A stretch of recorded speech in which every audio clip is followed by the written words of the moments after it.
اعوذ باللہ من الشیطان الرجیم بسم اللہ الرحمن الرحیم۔ عزیزان مان، آج اپریل 1982 کی 2 تاریخ ہے اور درس قرآن کریم کا آغاز سورہ الفتح کی آیت 11 سے ہو رہا ہے، 48/11۔ آپ کو یاد ہوگا کہ سابقہ آیات میں تذکرہ چلا آ رہا تھا صلح حدیبیہ کا۔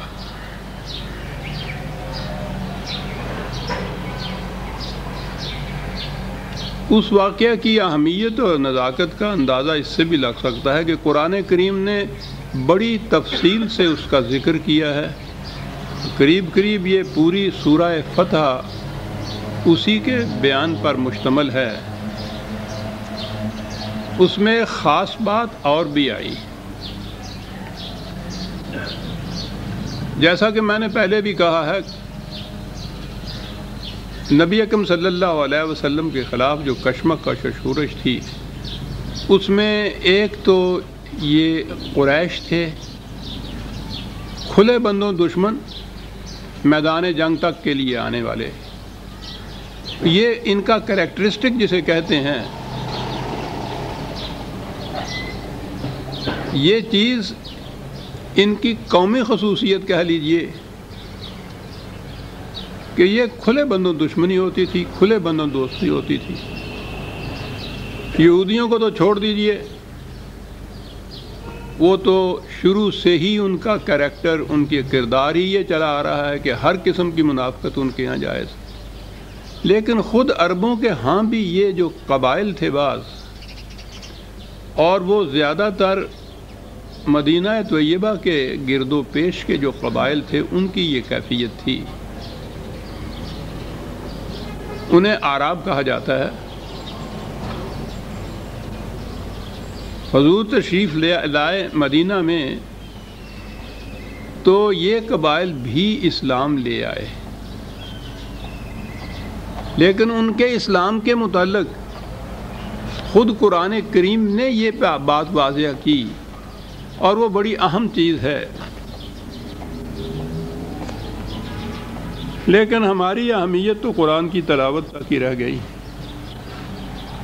یہ سب چیزیں تو بیان اس لیے ہوئی تھیں کہ ہم اس آئینہ میں اپنے عکس کو دیکھیں کہ شکل کیسی ہے۔ 49/14، 49/14۔ قالت الاعراب آمنا۔ میں نے عرض کیا کہ یہ وہ لوگ ہیں جو مسلمان ہو گئے ہیں، ہو چکے ہیں۔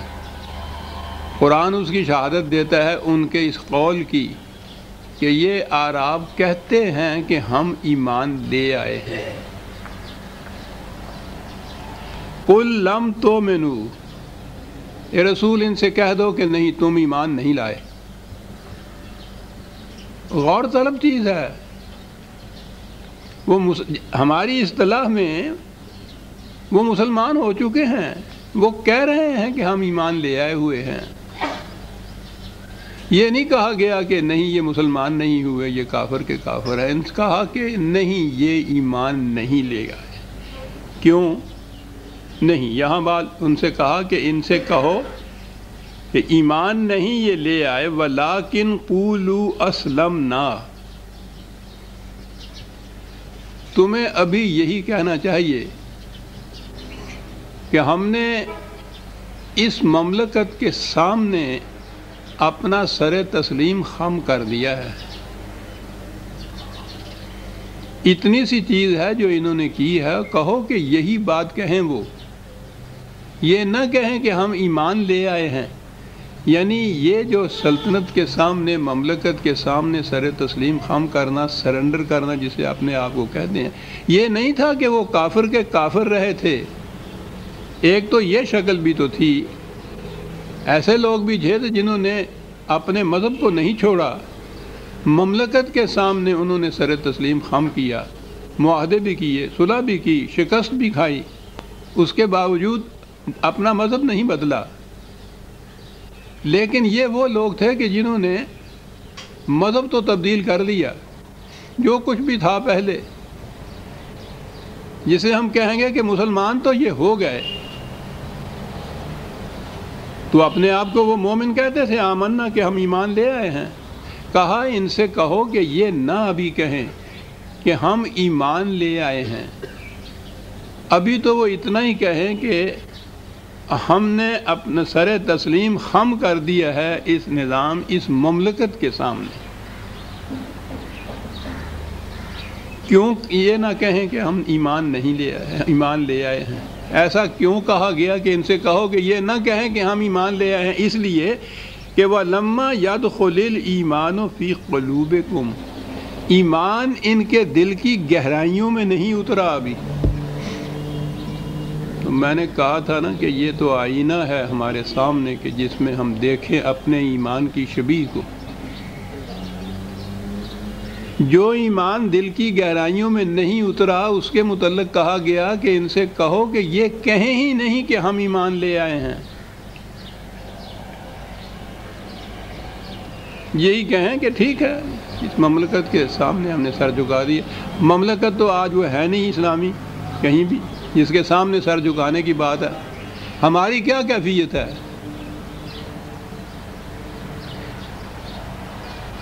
مسلمان نام رکھانے والی قوم کے گھرانے میں ہم پیدا ہو گئے اور ہم نے کہنا شروع کر دیا کہ ہم مومن ہیں، مسلمان ہیں۔ وہ کہہ رہا ہے ان سے کہو یہ نہ کہیں۔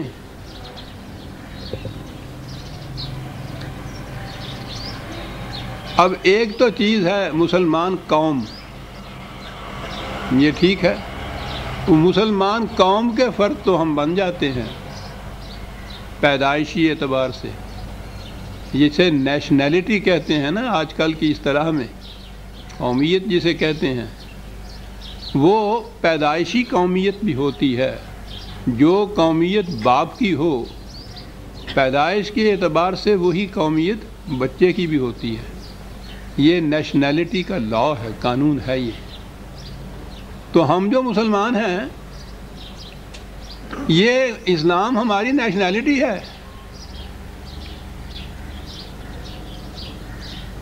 مسلمان قوم کے افراد ہیں اس اعتبار سے کہ مسلمانوں کے گھر پیدا ہو گئے، وہ بھی اس اعتبار سے۔ اور اگلی بات جو ہے جس سے روکا ہے کہ یہ نہ کہیں کہ ہم ایمان لے آئیں، کیوں؟ ایمان ان کے دل کی گہرائیوں میں نہیں اترا۔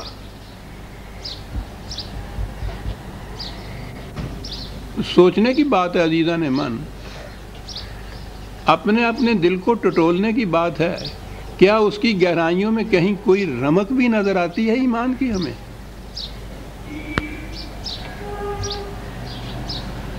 ہم سے تو اگر کوئی پوچھے کہ تم کیوں مسلمان ہو، ہمیں تو اس سادہ سا سوال کا جواب بھی نہیں آئے گا۔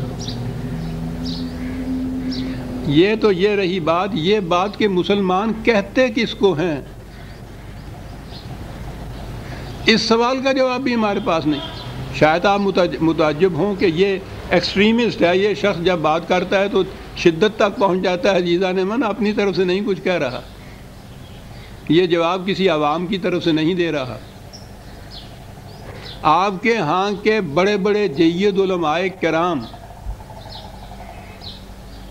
وہ جو پنجاب فضادات کمیٹی 1953 کے مارشل لاء کے بعد قائم ہوئی تھی، اس کی تحقیقاتی رپورٹ بھی شائع ہو چکی ہوئی ہے، وہ موجود ہیں۔ ملک بھر کے علماء کرام کو ان لوگوں نے وہ عدالت کی حیثیت سی اس کمیٹی کی، وہ جسٹس منیر مرحوم اس کا چیئرمین تھا۔ انہوں نے ان علماء کرام سے پوچھا تھا کہ مسلمان کسے کہتے ہیں، اس کو ڈیفائن کر دیجئے جسے انگریزی میں کہتے ہیں۔ آپ حیران ہو گئے کہ ان حضرات میں سے اکثر و بیشتر تو وہ تھے جنہوں نے کہا تھا کہ وہ انگریزی میں کہتے ہیں نا وی ریکوائر نوٹس، کہ یہ ایسا سوال نہیں ہے کہ ہم فوراً ہی اس کا جواب دے دیں کھڑے کھڑے، اس پہ تو بہت کچھ غور و فکر کی بات ہے، سوچنا پڑے گا، تحقیق کرنا پڑے گا، اس کے بعد کہیں جا کے یہ پتہ چلے گا کہ مسلمان کسے کہتے ہیں۔ ویسے یہ روز بڑے فخر سے اعلان کرتے ہیں کہ فلاں آیا تارا مسیح اور ہم نے اس کو مسلمان کر دیا، ہمارے ہاتھ پہ وہ ایمان لے آیا، فلاں مولانا صاحب کے دست سعادت ماب میں مشرف با اسلام ہو گیا، مسلمان ہو گیا، مسلمان نام رکھ دیا، یہ سب کچھ کرتے ہیں۔ پوچھا گیا کہ مسلمان کہتے کس کو ہیں، تو بیشتر نے تو یہ کہا کہ صاحب اس کے لیے تو خاصا وقت چاہیے ہمیں، تحقیق کرنے کے لیے، مطالعہ کرنے کے لیے کہ مسلمان کسے کہتے ہیں، پھر بتا سکیں گے۔ اور جنہوں نے کوئی جواب دیا، کسی ایک کا جواب دوسرے سے نہیں ملتا تھا۔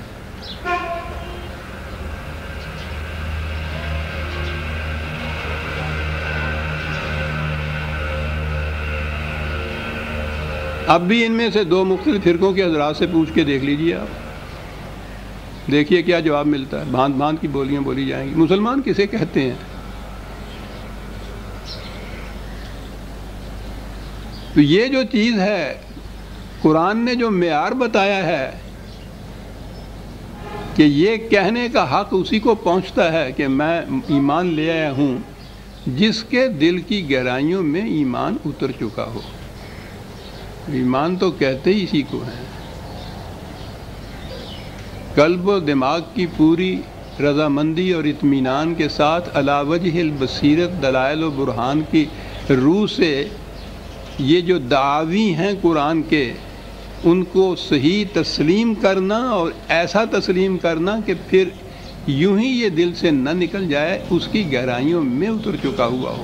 وَلَمَّا يَدْخُلُ الْإِيمَانَ ایمان فی قلوبکم، کہا اب اس کے بعد اگلی بات ہے مومن ہونے کے لیے، وَإِن تُطِيعُوا اللَّهَ وَرَسُولَهُ لَا يَلِتْكُم مِّنْ أَعْمَالِكُمْ شَيْئًا إِنَّ اللَّهَ غَفُورٌ رَحِيمٌ۔ باقی رہا یہ کہ صاحب اسی حالت میں اب جب ہم سے کہا جا رہا ہے کہ ہم اپنے آپ کو مومن نہ بھی کہیں، اب یہ جتنے یہ اعمال ہیں، یہ جتنے احکام ہیں، ان کی ہم اطاعت اگر کرتے رہیں تو پھر کیا ہوگا کہ وہ سب ضائع جائیں گے؟ کہا یہ بات نہیں ہے، ان کے اجر میں کوئی کمی نہیں کی جائے گی، لیکن تمہیں مومن تسلیم نہیں کیا جائے گا جب تک کہ ایمان تمہارے دل کی گہرائیوں میں نہ اتر چکا ہو۔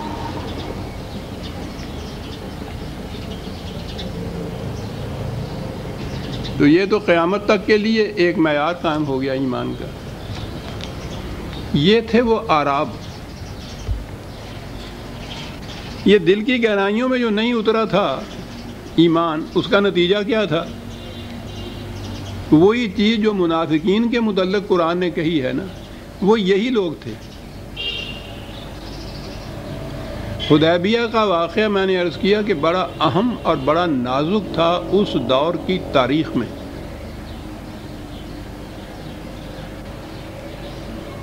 اس سے پہلے یہ 6 سال کے اندر، یہ 6 ہجری کا واقعہ ہے، مسلسل لڑائیاں ہوتی رہیں قریش کے ساتھ، لیکن وہی ہجوم کر کے آتے تھے، مدافعانہ جنگیں کہیے ان کی،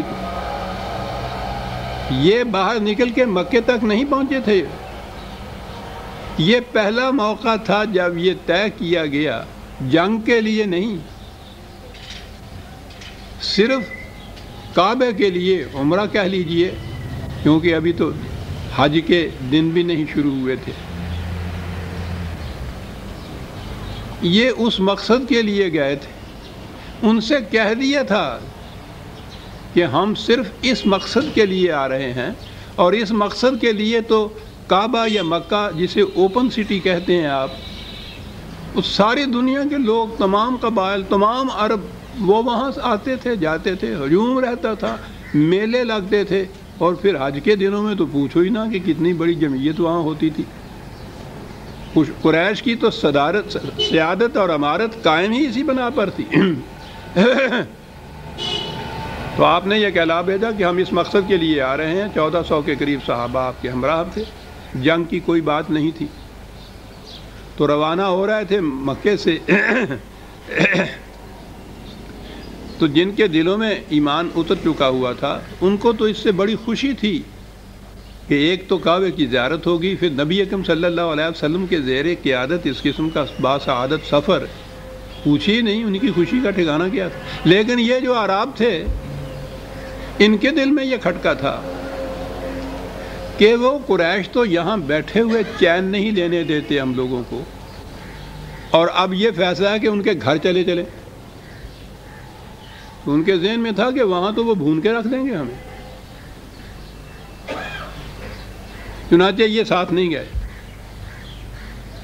یہاں سے بات شروع ہوتی ہے۔ پیچھے تو وہ تھا کہ وہ جو صاحب ایمان تھے صحابہ، جب وہ نازک وقت آیا ہے اور حضور نے کہا ہے کہ آؤ، جو تم نے خدا سے اپنے بیع و شرع کا ایک معاہدہ کر رکھا ہے، اپنی جانیں بیچ دی ہوئی ہیں، ان کی تجدید کرو اس بیعت کی۔ اس جو بیچا ہے، بیعت کے معنی ہے بیچ دینے والی چیز، جو کچھ تم نے بیچا ہے اس کی تجدید کرو، تصویب کرو، توثیق کرو، کنفرم کرو، کیونکہ وقت آ گیا ہے اس کے پورا کرنے کا، اس عہد نامہ کے۔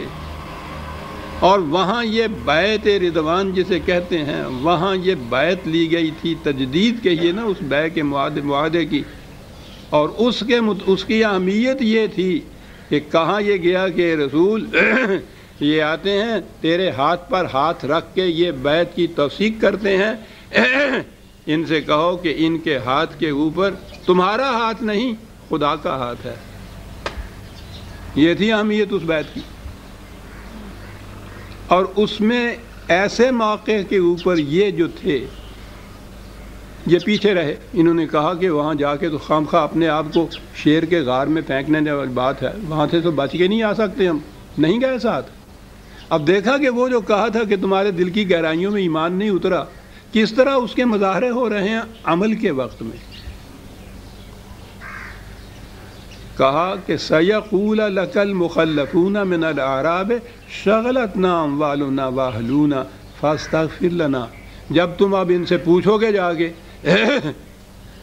کہ بھئی کیا بات تھی، تم ساتھ نہیں چلے، ہمارے پیچھے کیوں رہ گئے، کہا کہ یہ قسمیں کھا کھا کے کہیں گے کہ نہیں صاحب بات یہ تھی، گھر بار ہمارا ننگا تھا، کوئی پیچھے تھا نہیں دیکھنے بھالنے والا، حفاظت نہیں تھی، مال مویشی ہمارے ایسے تھے، اس لیے ہم ان کی دیکھ بھال کے لیے پیچھے رہ گئے ہیں، اس لیے ہمارا جرم وہ سنگین نہیں ہے کہ ہم نے بغاوت کی ہے، سرکشی کی ہے، غداری کی ہے، بس یہ اتنی سی بات تھی جس کے لیے ہم نہیں گئے، اس لیے ہمیں معاف کر دیا جائے، بارگاہ خداوندی سے ہمارے لیے معافی طلب کی جائے۔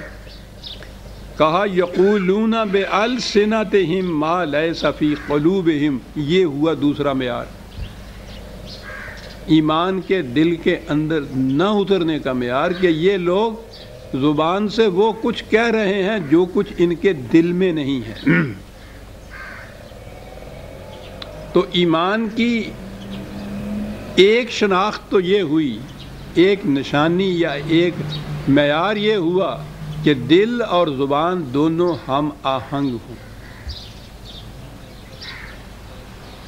ہزار خوف ہو لیکن زبان ہو دل کی رفیق، یہی رہا ہے ازل سے قلندروں کا طریق، قلندر کے معنی مردان مومن ہے۔ زبان ہو دل کی رفیق، دل اور زبان جو دل میں ہو وہی زبان پر ہو۔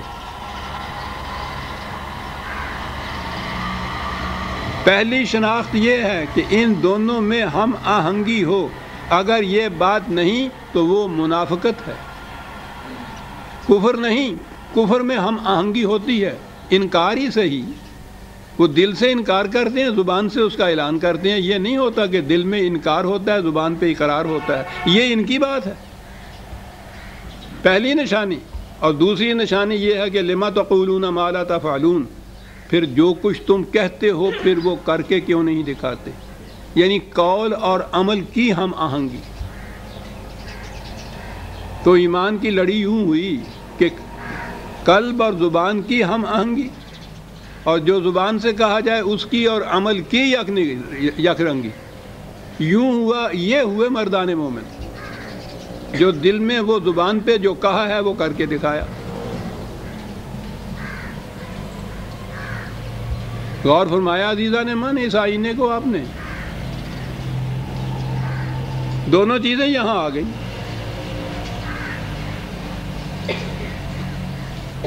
یہ وہ کچھ کہہ رہے ہیں جو ان کے دل میں نہیں ہے. اور ویسے تو اب اس دور کے اندر تو وہ ہر ایک کی یہی قریباً کیفیت ہے، لیکن یہ جو مردان سیاست ہیں ان کا تو شیوہ ہی یہ ہوتا ہے. ایسی مکیاولی سیاست چھا گئی ہے ساری دنیا پر، نہ دیر میں نہ حرم میں خودی کی بیداری. کہ سیاست نام ہی اس کا ہے. ایک خاص زبان ہوتی ہے سیاست کی، ڈپلومیٹک لینگویج، کہ وہ الفاظ استعمال کیے جائیں کہ جب جی چاہے ان کا کوئی دوسرا معنی پہنا دیا جائے انہیں. زبان الفاظ بڑے خوبصورت الفاظ وہ ہوتے ہیں، اس میں بڑی ٹریننگ ہوتی ہے خاص طور پر. وہ بڑی الگ زبان ہے. الگ زبان کے یہ معنی نہیں کہ انگریزی زبان وہ نہیں ہوتی. الفاظ ایسے ہوتے ہیں کہ جو ایسے زبان الفاظ استعمال کیے جائیں کہ جب جی چاہے ان کا الٹا معنی اس میں سے نکلا ہے. Diplomatic language. سیاست کا معیار ہی آج یہ ہے. جو اس میں سب سے زیادہ شاطر ہے وہ سب سے زیادہ کامیاب ہے. یعنی یقولون بألسنتہم ما لیس فی قلوبہم. قل فمن یملک لکم من اللہ شیئا ان اراد بکم ضرا او اراد بکم نفعا بل کان اللہ بما تعملون خبیرا. کہا یہ جو تم نے کہا ہے کہ نہیں ہم تو اس لیے رک گئے تھے کہ مال مویشی کی حفاظت کا سامان نہیں تھا، کیوں وہ بات کہتے ہو جو حقیقت نہیں ہے؟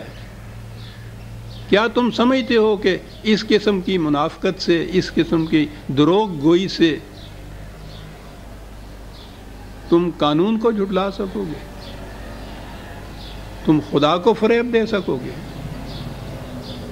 خدا کا قانون اس سے بڑا بالا ہے، اور اس کے پاس ایسے ذرائع ہیں معلوم اور تحقیق کرنے کے کہ جو کچھ تم کہتے ہو فی الواقع وہی ہے یا تم منافقت برت رہے ہو. اس لیے اس کی بالادستی سے تم نہیں بچ سکتے. تو یہ دو چیزیں پھر آج ہمارے سامنے آ گئی کہ اسلامی نظام یا مملکت جسے آپ کہیں گے اس میں یہ چیز بھی ہوگی کہ بالادستی اس میں قانون خداوندی کی رہے گی. مملکت کے پاس ایسے ذرائع ہوں گے اور ہونے چاہیے جن سے وہ معلوم کر سکے کہ کہنے والا جو کچھ کہہ رہا ہے یہ حقیقت ہے یا یہ فریب دے رہا ہے، اور یہ محض کسی ظن و گمان وہم کے اوپر یا گمان کے اوپر نہ ہو. فی الواقع ایسے ذرائع ہوں جن سے یہ چیزیں معلوم کی جا سکیں. یہ جو کہا ہے بل کان اللہ بما تعملون خبیرا، یہی بات نہیں ہے کہ خدا کو اس کا علم ہے. خدا کو اگر علم ہے اور وہ علم ادھر نہیں آتا تو اس مملکت کو یا ارباب حل و عقد کو ان کو اس سے تو کچھ فائدہ نہیں پہنچتا. خدا کو اس کا علم ہے. خدا کو کس بات کا علم نہیں ہے؟ لیکن آپ کو معلوم ہے منافقین کے متعلق خدا نے خود رسول اللہ صلی اللہ علیہ وسلم سے کیا کہہ دیا تھا؟ جتنا انہوں نے تنگ کیا ہے، یہ جو کھلی ہوئی لڑائیاں ہوئی ہیں ان کے ساتھ، قریش یا اور دوسرے لوگ جو تھے ان کے ساتھ میدان جنگ میں، یا جتنی تکالیف انہوں نے پہنچائی ہیں اس مسلسل اس کشمکش کے اندر، وہ اتنی زیادہ کرب و اذیت رسان نہیں تھیں جتنی ان منافقین کی چالیں تھیں. یہ چین سے بیٹھنے ہی نہیں دیتے تھے. یہ کیفیت تھی. بہت جی چاہتا تھا حضور کا بھی اور صحابہ کا بھی یوں کہیے کہ یہ ذرا نکھر کر معلوم ہو جائے کہ ان میں سے کون کون سے اس طرح کے منافق ہیں. خدا نے کہہ دیا رسول سے کہ ہم نہیں تمہیں بتائیں گے، تمہیں خود ان کی چال اتوار کیریکٹر سے باتوں سے خود اندازہ لگانا ہوگا کہ ان میں سے منافق کون ہے اور پرخلوص مومن کون ہے. ہم نہیں بتائیں گے. تو خدا نے جو کہا کہ ہم جانتے ہیں جو کچھ ان کے دلوں میں ہے، تو جب تک وحی کے ذریعے سے خدا حضور کو نہ بتائے جو خدا کا علم ہے، تو از خود تو حضور کو نہیں علم ہو سکتا. از خود کے لیے وہی طریقہ بتایا جو ہمارے آپ کے بھی کام آ سکے کہ تمہیں خود معلوم کرنا ہوگا. ورنہ اگر خدا اپنے اس علم کی روح سے جو معلوم کیا ان منافقین کے متعلق اطلاع دے دیتا رسول اللہ صلی اللہ علیہ وسلم کو تو ٹھیک ہے، وہ پہلے دن سے ان کو خارج کر دیا جاتا. لیکن یہ ہمارے لیے اسوہ رسول اللہ تو نہ بن سکتا نا، اس لیے کہ ہمیں تو خدا وحی کے ذریعے سے نہیں بتلائے گا کہ اس سے بچ کے رہنا، یہ منافق ہے، فریب دے جائے گا، دھوکہ دے جائے گا. تو ہمارے لیے کیا بات اسوہ ہوئی؟ یہ کہ خدا نہیں بتائے گا، تمہیں خود معلوم کرنا ہوگا. کیا بات ہے عزیزان. اور فرماتے ہیں کہ قرآن کی ہدایت کس طرح ہمارے لیے ابدی طور پر بھی ایک ہدایت نامہ بنتی ہے. کہا ان سے کہو کہ اصل میں بات یہ ہے، بل ظننتم ان لن ينقلب الرسول والمؤمنون الى اہلیہم ابدا وزین ذالک فی قلوبکم وظننتم ظن السوء وکنتم قوما بورا. کہنے لگے بات یہ تھی، تمہارے دل میں یہ بات تھی کہ یہ جا تو رہے ہیں لیکن وہاں سے یہ بچ کے نہیں آئیں گے. یہ تھا تمہارے دل میں ان کے متعلق یہ گمان اور یہ ظن، جس کی بنا پر تم نے یہ کہا کہ ہمیں ساتھ نہیں جانا چاہیے. یہ تو اپنے آپ کو ہلاکت میں منہ میں دھکیلنے کی بات ہے. یہ تھا گمان تمہارا. تو آپ دیکھتے ہیں کہ یہ چیزیں جتنی بھی ہیں قدم قدم پہ نظر آتی ہیں کہ منافقین کا یہ شیوا ہوتا ہے. بات یہ تھی دل میں، گئے اس لیے نہیں تھے ساتھ، پوچھا تو کہا یہ کہ نہیں صاحب دل سے تو ہم تمہارے آپ کے ساتھ ہی تھے. بات اصل میں یہ تھی کہ گھر بار خالی تھا، حفاظت کرنے والا کوئی نہیں تھا، اس لیے ہم رہ گئے. قرآن بتاتا چلا جا رہا ہے کہ یہ بات تھی، ان نے گمان یہ کیا تھا کہ تم بچ کے نہیں آ سکو گے. اور یہ ایک ایسی چیز تھی کہ جو ان کے دل میں، وہ قرآن نے کہا ہے کہ بدترین وقت وہ ہوتا ہے انسان کے لیے جس میں تباہی آ جاتی ہے اس کی، کہ اس کے غلط کاموں کو شیطان بڑا مزین بنا کے اس کو دکھائی دیتا ہے، دکھاتا ہے. غلط کام بہت بڑا نیکی کا کام، اچھا کام نظر آتا ہے، اس کو مزین بنا دیتا ہے، وہ خوشنما بنا دیتا ہے. وہ یعنی اس کے جذبات، شیطان تو آپ کو معلوم ہے نا کہ اس کے جو مفاد پرستانہ جذبات ہوتے ہیں اپنے، وہ غلط کام کو بڑا حسین اور مزین بنا کر دکھاتے ہیں. غلط کام اگر غلط کی حیثیت سے سامنے آ جائے تو پھر تو کوئی بھی بجوز ان چند کے کہ جو دانستہ غلط کرنا چاہیں، باقی کوئی بھی اس کام کو نہیں غلط کو کہے گا. نقصان رساں کام کو کوئی بھی نقصان رساں نہیں کہے گا. وہ تو ہوتا یہ ہے کہ وہ ہوتا ہے تباہ کن، نقصان رساں، لیکن انسان کے مفاد پرستانہ غلط جذبات اس کو مزین کر کے دکھاتے ہیں. یہ جس قدر تباہیاں پھیلی ہوئی ہوتی ہیں معاشرے میں، وہ اس نقطے کے لیے بہت تھوڑے لوگ وہ ہوتے ہیں جو غلط کام کو، جرم کو، گناہ کو سمجھتے ہوئے کہ یہ غلط کام ہے پھر بھی علی الرغم کرتے ہیں. بہت کم ہوتے ہیں وہ دھڑلے سے یوں کرنے والے. اکثریت انہیں کی ہوتی ہے کہ جو غلط کاموں کو ان کے اپنے جذبات مفاد پرستی کے بہت مزین کر کے دکھاتے ہیں. اس کے لیے بڑی بڑی اس کے لیے تعویلیں، بڑے بڑے غلط دلائل یہ پیش کرتے ہیں کہ نہیں صاحب وہ یہ بات اصل میں یوں ہے، کوئی بات نہیں ہے ایسا کرنے میں سب کچھ.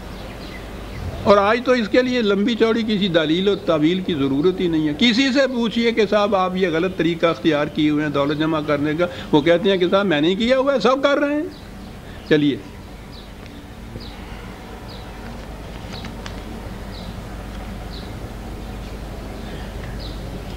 سو سنار کی ایک لوہار کی، ایک ہی دلیل، سب کر رہے ہیں. تو ہے سب کر رہے ہوں جو غلط کام وہ صحیح ہو جاتا ہے، مزین کر کے دکھا دیتے ہیں. لیکن ان سے بتا دیجئے کہ ایمان کی بات ہم نے بتائی تھی کہ اس میں دل اور زبان کا ہم آہنگ ہونا ضروری ہے. وَمَن لَّمْ يُؤْمِن بِاللَّهِ وَرَسُولِهِ فَإِنَّا أَعْتَدْنَا لِلْكَافِرِينَ سَعِيرًا. یاد رکھو، جو اس طرح سے ایمان نہیں لاتا کہ ایمان دل کی گہرائیوں میں اتر چکا ہو، دل اور زبان ہم آہنگ ہو، قول اور عمل کے اندر یک رنگی ہو، اس کا نام ایمان ہے۔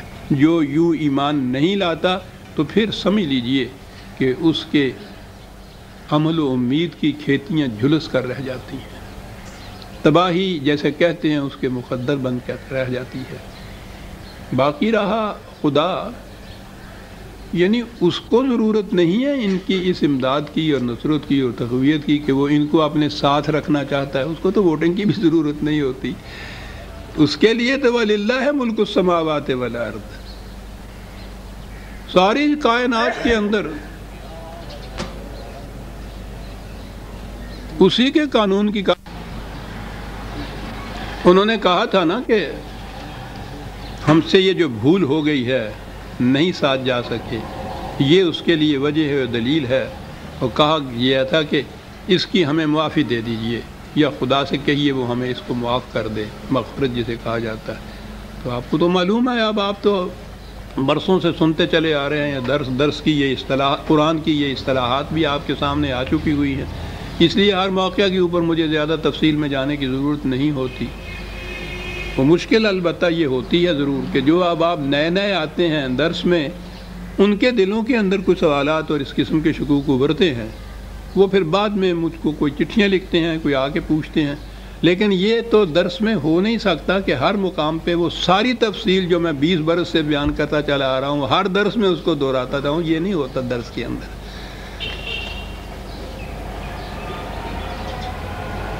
کہا یہ کہ یہ اس کے لیے کہتے تھے کہ خدا سے کہیے کہ اس معاملے میں، جسے عام طور پہ معاف کر دینا کہتے ہیں، اس کے معنی یہ ہوتے ہیں کہ اس سے ہماری حفاظت کی جائے، جو نقصان اس سے ہمیں ہوگا۔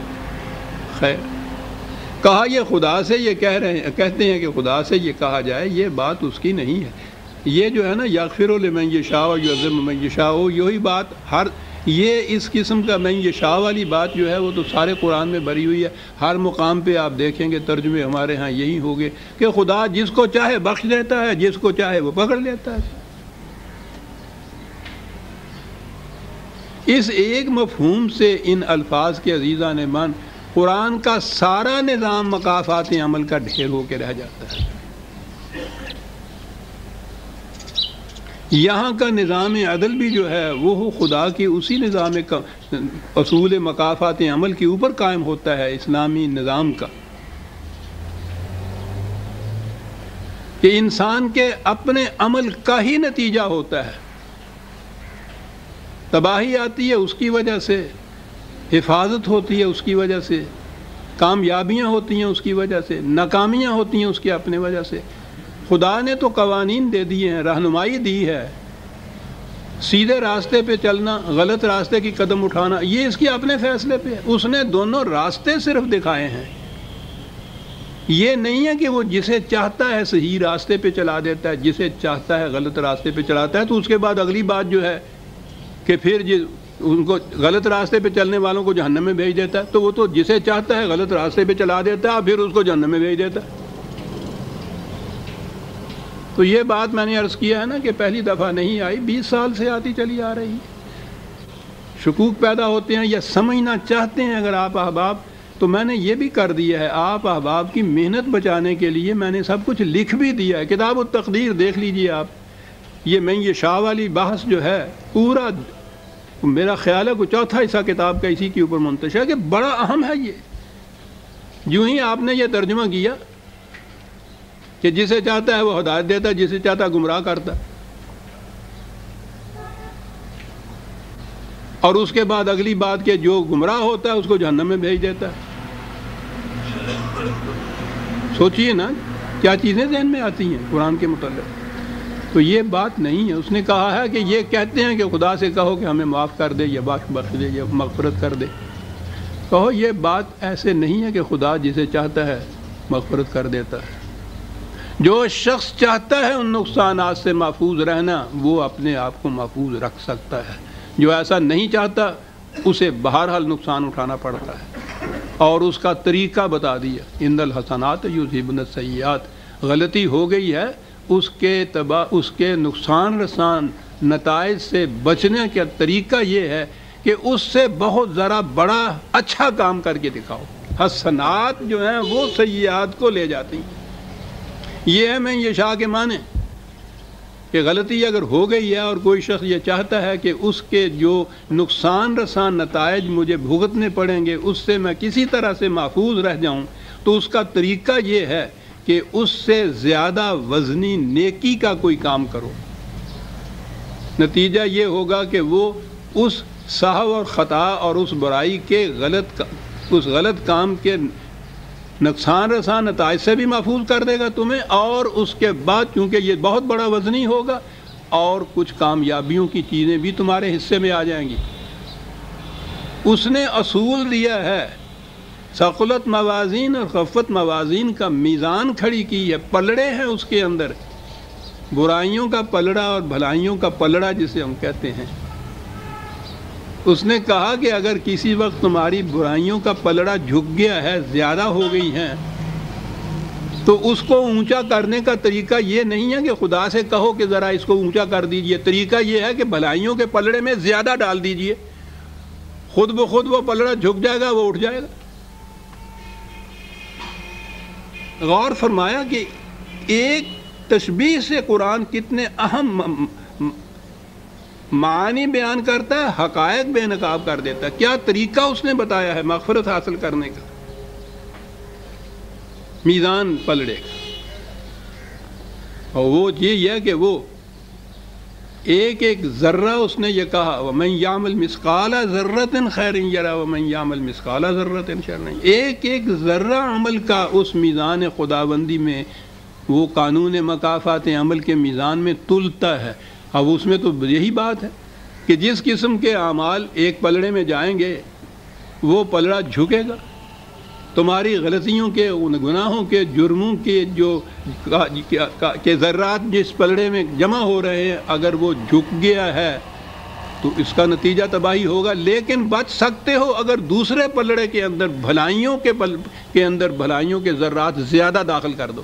یہ طریقہ ہے من یشاء کا، یہ انسان کے اوپر ہے، یہ ذمہ دار ہے اپنے ہر کام کا۔ یہ نہیں ہے کہ خدا جس کو چاہتا ہے جہنم میں بھیج دیتا ہے، جسے چاہتا ہے جنت میں بھیج دیتا ہے۔ جو جنت میں جانا چاہتا ہے وہ جنت میں جانے والے کام کرے، وہ جنت میں چلا جائے گا۔ جو نہیں جانا چاہتا، جہنم میں جانا چاہتا ہے، برائیوں کا کام کرے، جہنم میں چلا جاتا ہے۔ جو اس قسم کے کاموں کے بعد ندامت کے اشک ندامت اس کی ارکے ندامت اس کی پیشانی پہ آتے ہیں، اور پھر وہ صرف اتنا نہیں ہے کہ وہ جسے ہم توبہ کہتے ہیں کہ یا اللہ میری توبہ، اس نے کہہ دیا معاملہ ختم ہو گیا، وہ کام کرے کہ جو ان غلط کاموں کے نقصان رساں نتائج کا ازالہ کر سکے اور کچھ اس کے حصے میں مثبت پازیٹیو اور اس کے حصے میں بھی آ جائے۔ وہ کہا جب یہ کچھ کرو گے تو کان اللہ غفور الرحیمہ۔ کیا بات ہے دونوں لفظوں کی۔ میں نے ابھی عرض کیا ہے نا کہ زیادہ اچھے کام کرو تو ایک تو وہ جو غلط کاموں کا نتیجہ تھا نقصان رساں، اس سے بچ جاؤ گے، وہ تو ہو گیا غفور، اس سے بچانے والا، بخشنے والا نہیں ہے، بخشش کا سوال نہیں ہے، وہ بچاتا ہے۔ بچنا ہے، مغفرت کے معنی بچنے کے ہوتے ہیں، تو وہ غفور بھی ہے۔ اور اس کے بعد جب تمہارا یہ بھلائیوں کا حسنات کا پلڑا اتنا زیادہ بھاری ہوگا کہ اس کا ازالہ تو اس نے کر دیا، پھر اور بھی اس کے اندر ہے، تو کہا پھر سامان نشو و نما بھی ملے گا، رحمت بھی ملے گی، غفور الرحیم۔ میں نے عرض کیا تھا نا عزیزان من، قرآن کی آیات میں جہاں خدا کی صفات آتی ہیں وہاں کھڑے ہو کے سوچنا چاہیے کہ یہ دو لفظ کیوں قرآن لایا، یہ ایک لفظ کیوں لایا، بڑا اہم ہوتا ہے وہ۔ اور وہ تو اس کے نکات جو ہیں، اس جو پہلے بیان کیا گیا ہے، حقیقت میں اس کی تائید میں ہوتے ہیں۔ یہ خدا کی صفات جو بیان ہوتی ہیں، یہ یوں ہی نہیں ہوتی کہ شاعری جو ہے کہ یہ لکھ دیا تو کیا، وہ لکھ دیا تو کیا۔ غفور الرحیم۔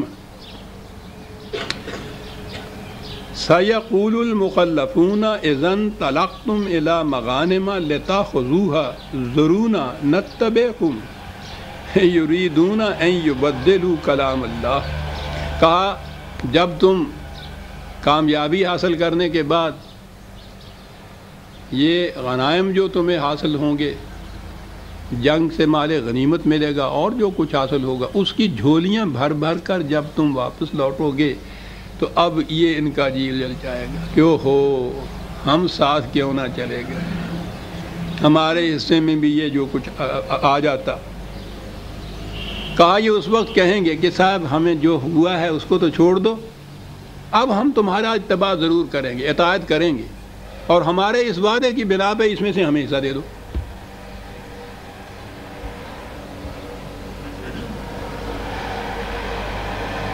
ہماری توبہ تو ہوتی ہے زبان سے یہ کچھ کہہ دینا کہ ہاں صاحب بھول ہو گئی ہماری، یا اللہ میری توبہ، یا میری توبہ، تاکہ اس میں سے کچھ حصہ مل جائے ہمیں۔ وہ جنت کی نوما جن کا وعدہ کیا گیا ہے وہ اتنا کہنے سے مل جائے۔ اس نے کہا یہ بات نہیں، یریدون ان یبدلوا کلام اللہ، کہتا ہم نے قانون بتایا ہے کہ کیا ہے، اور قانون یہ ہے کہ سیئات جو ہیں ان کا ازالہ حسنات کا پلڑا جھکے گا تو ہوگا، یہ ہمارا قانون مکافات عمل ہے۔ اب یہ جو کہتے ہیں کہ جو ہم نے پہلے وہ غلطیاں کر دی، گناہ کر دیے، جرم کر دیے، اس کی وجہ سے سیئات کا پلڑا جھک گیا ہمارے ہاں کا، تو یہ نہیں کہ اس کے ازالے کا جو کچھ قرآن نے طریقہ بتایا ہے، خدا نے جو قانون بتایا ہے اس کے مطابق یہ کچھ کریں حسنات، تو جو کہ نہیں چاہتے یہ ہے کہ ان کی صرف بات مان لی جائے کہ ہاں صاحب جو کچھ پیچھے ہوا اس کو چھوڑیے، مٹی ڈالیے اس کے اوپر، آئندہ ہم آپ کیا اطاعت کریں گے، اور جو کچھ یہ غنائم وغیرہ ہیں وہ ہمیں بھی دیجیے۔ کہتے ہیں یہ خدا کے قانون کو تبدیل کر دینا چاہتے ہیں، چاہتے یہ ہیں کہ خدا کا قانون ان کے حق میں تبدیل ہو جائے۔ وَلَن تَجِدَ لِسُنَّتِ اللَّهِ تَبْدِيلًا، وہ کسی کے حق میں کبھی تبدیل نہیں ہوا کرتا۔ قانون تو وہی ہوتا ہے قابل احترام جو کسی کے حق کسی وجہ سے جس میں تبدیلی نہ آئے۔ اگر انسان، وہ انسانوں کے بنائے ہوئے قوانین میں تو یہ ہوتا ہے نا کہ جس قسم کا جی چاہا بنایا اور جس قسم کا جب جی چاہا اس کو ترمیم کر دی۔ ترمیم کے معنی بدل دینا ہوتا ہے نا اس قانون کو۔ کہتا خدا کے قانون میں یہ نہیں ہوتا، یہ چاہتے یہ ہیں کہ خدا کا قانون ان کی مرضی کے مطابق بدل جائے۔ قُل لَن تَتَّبِعُونَا كَذَلِكُمْ قَالَ اللَّهُ مِن قَبْلُ كَذَلِكُمْ قَالَ اللَّهُ مِن قَبْلُ، کہا یہ جو خدا نے کہہ دیا تھا نا پہلے ہی کہ تمہارے دل کے اندر کچھ اور ہوتا ہے، زبان پہ کچھ اور ہوتا ہے، اس کی بنا پہ یہ بات بھی یوں قابل تسلیم نہیں ہے کہ تم نے یہ کہہ دیا کہ پچھلے کی جو پیچھے ہو چکا ہے اس کو درگزر کیجئے، آئندہ ہم ایسا کریں گے کہ اتنے سے ہی تمہاری بات مان لی جائے اور ہم کہہ دیں کہ ہاں صاحب مخلصانہ طور پہ تم مومن ہو گئے اور آؤ ہمارے ساتھ۔ کہا یہ نہیں ہو سکے گا۔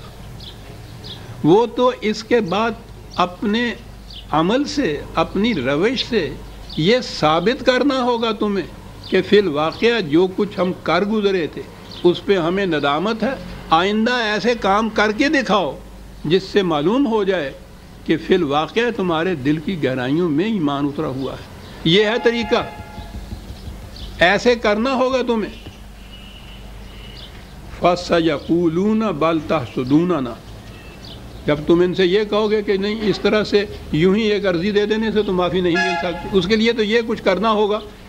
کہا ہم نے جو کہا تھا نا کہ ان کے دلوں میں کچھ اور ہے، تم دیکھو گے اس کے بعد یہ کہیں گے کہ صاحب یہ اتنی شرطیں ورتیں جو تم ہم پہ عائد کر رہے ہو، اصل میں بات یہ ہے کہ تم ہم سے حسد کرتے ہو کہ یہ بھی ہمارے جیسے کیوں بن جائے۔ حسد کرتے ہو، بالکل ٹھیک بات ہے۔ جواب اس کا کسی غصے میں نہیں دیا، گالی نہیں دی، پھٹکارا نہیں ہے، بل کانوا لا یفقہون الا قلیلا، بات یہ ہے کہ جو کچھ ہم نے کہا ہے یہ اس کو سمجھ ہی نہیں رہے، سمجھنا چاہتے نہیں۔ بہت تھوڑے ہیں کہ جو تفقہ سے کام لیتے ہیں، سمجھ سے کام لیتے ہیں۔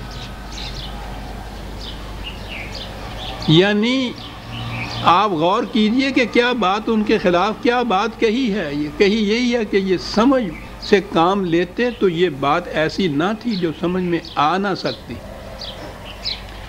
وہ جذباتی باتیں ساری کر کے یہ چلے جا رہے ہیں، پہلے غلط بیانی، پھر جھوٹے دلائل، پھر منافقت کا پردہ، پھر اس قسم کا وعدہ کہ جی آئندہ ہم یہ کچھ کریں گے۔ یہ جذباتی چیزیں تھیں۔ قرآن دلائل دے رہا ہے کہ نہیں بھائی قانون کی روح سے یہ بات ہے، یہ تو حسنات کا پلڑا ہے جو سیئات کے پلڑے کا ازالہ کر سکے گا۔ بات سمجھنے کی ہے، سوچ لو۔ کہا بات یہ ہے کہ یہ سمجھ بوجھ سے تو کام نہیں لینا چاہتے، جذباتی طور پہ وہ چاہتے ہیں کہ وہ بھی جذباتی طور پہ آپ کے لیے کچھ کہیں، آپ بھی جذباتی طور پہ کہہ دیں کہ اچھا چلو جاؤ معاف کر دیا۔ کہیں گے یہ بات یہاں نہیں ہے۔ قانون اسی کا قانون کہلا سکتا ہے عزیزان من جو جذبات سے بلند ہو، جبکہ کوئی قانون انسان کسی بشر کسی انسان کے قلب کے اندر سے نکلے گا، قلب کی رنگینی کا اثر اس میں کسی نہ کسی حد تک آ جائے گا، خواہ ایک فرد ہو، آمریت ہو، خواہ جمہوریت ہو اس قسم کی، خواہ ساری دنیا کے انسان مل کے بھی کیوں نہ قانون بنا دیں، اس میں ان کے اپنے جذبات کی رنگینی کا عکس ضرور آ جائے گا۔ اور یہی ہے بنیادی نقص جو مغرب کی جمہوریت میں ہے۔ اسلام قانون سازی کا حق کسی انسان کو دیتا ہی نہیں ہے۔ قانون صرف خدا کے بنائے ہوئے دیے ہوئے ہیں، اس میں جذبات کی بات نہیں ہوتی۔ خدا تو جذبات سے بہت بلند ہے نا، اور وہی قانون ہے کہ جو ابدی بھی کہلا سکتا ہے، غیر متبدل کہلا سکتا ہے، مکمل کہلا سکتا ہے، بدل نہیں سکتا، جذبات نہیں اس میں۔ تو قانون کی تو پہلی شرط یہ ہے جذبات کا دخل نہ ہو، اور وہ مرغ بعد نما کی طرح مصلحتوں کے تابع روز بدلتا نہ رہے۔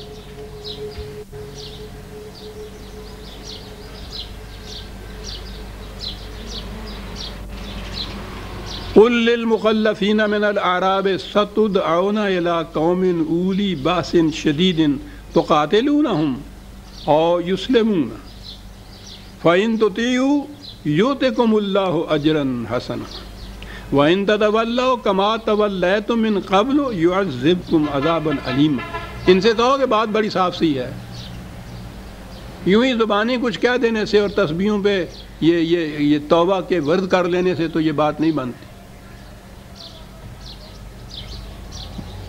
تم کہہ رہے ہو نا کہ آئندہ آپ دیکھیے گا کہ ہم اطاعت کریں گے اور مقابلہ آپ کے ساتھ جائیں گے، تو کہنے لگے یہ بات کوئی دور کی نہیں ہے، یہ لڑائیوں کا سلسلہ تو جاری ہے ابھی، اس کے بعد جو جنگ ہوگی اسی میں دیکھ لیجئے گا، آئیے گا۔ اگر تم نے صدق کے دل سے ساتھ دیا، میدان جنگ میں ساتھ گئے، جہاں فروشیوں کا ثبوت دیا آپ نے، تو یہ جو پہلے آپ سے غلطی خطا اور سہو ہو گیا ہے، جسے تم کہتے ہو معافی، اس کی معافی یوں ملے گی، اس کے لیے تو خون کی قیمت دینی پڑے گی۔ تو دیکھ لیں گے ہم کو، دیر کی بات کیا ہے، چلیے یوں صحیح دیکھیے آپ نے توبہ کے لیے شرط کیا لگائی گئی ہے۔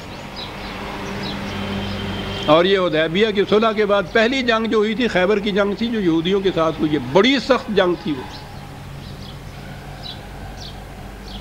غنیمت یہ ہے کہ وہ پھر آخری جنگ ان کے ساتھ کرنی پڑی۔ پہلے تو انہیں مدینے سے نکالنا پڑے گا، روز کوئی نہ کوئی سازش، روز کوئی نہ کوئی شرارت نکال کے باہر انہیں مقام تھا وہ خیبر، یہ وہاں بس گئے تھے، وہاں بسا دیا گیا تھا۔ وہاں بیٹھے ہوئے بھی سازشیں کرتے تھے، باہر کی طاقتوں کے ساتھ مل کے مسلمانوں کے خلاف سازشیں کرتے تھے، جنگ پہ اتر آئے ہوئے تھے، قلعے بنا لیے ہوئے تھے۔ تو یہاں سے فارغ ہونے کے بعد پھر اگلی جنگ جو ہوئی ہے خیبر کی جنگ تھی، وہ آخری جنگ تھی جہاں سے ان کو پھر پورے ملک سے ہی نکال دیا گیا۔ یہ وہ قوم ہے جو اصلاح کے حد سے آگے بڑھ چکی ہوئی ہے، لا علاج ہو چکے ہوئے ہیں مرض اس کے منافقت کے،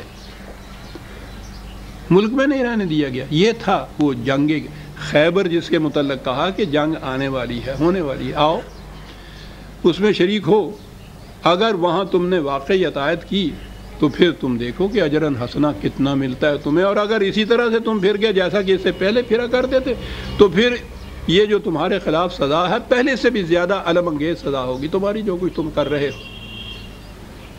ہاں قرآن ہے نا کہ یہ جو ہم نے کہا ہے کہ اسی طرح سے اگر پیچھے رہ گئے تم تو پھر وہی کچھ کیا جائے گا جو ہم کہہ رہے ہیں۔ لیکن لیسا علی الاعمی حرج ولا علی الاعرج حرج ولا علی المریض حرج، کہنے لگا وہ یہ نہ سمجھ لیجئے گا کہ اس میں استثناء نہیں، مریض جو ہیں ٹھیک ہے وہ نہیں جا سکتے، لولے لنگڑے ہیں وہ نہیں جا سکتے، اندھے ہیں وہ نہیں جا سکتے، تو یہ جو ہم نے کہا تھا نا جو نہیں جائے گا اس کے خلاف یہ سزا دینے والی تدبیر اختیار کی جائے گی، تو اس میں مستثنیٰ ہیں یہ لوگ۔ یہ نہ سمجھ لیں کہ صاحب ہم تو اس معذوری کی وجہ سے نہیں جا سکے، ان کی معذوری تو قابل فہم ہے، وہ مستثنیٰ ہیں اس سے۔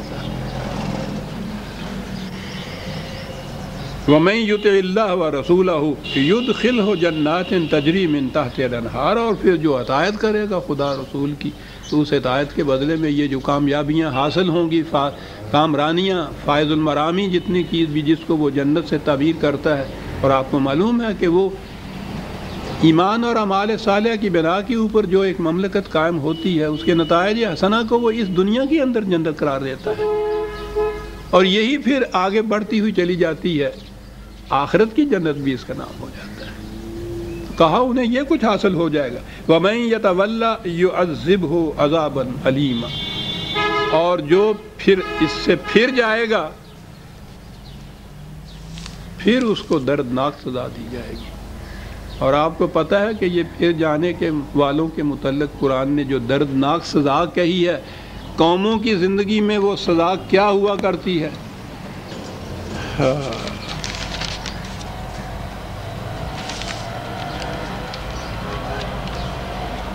کہا سن لو وہ سزا کیا ہوتی ہے۔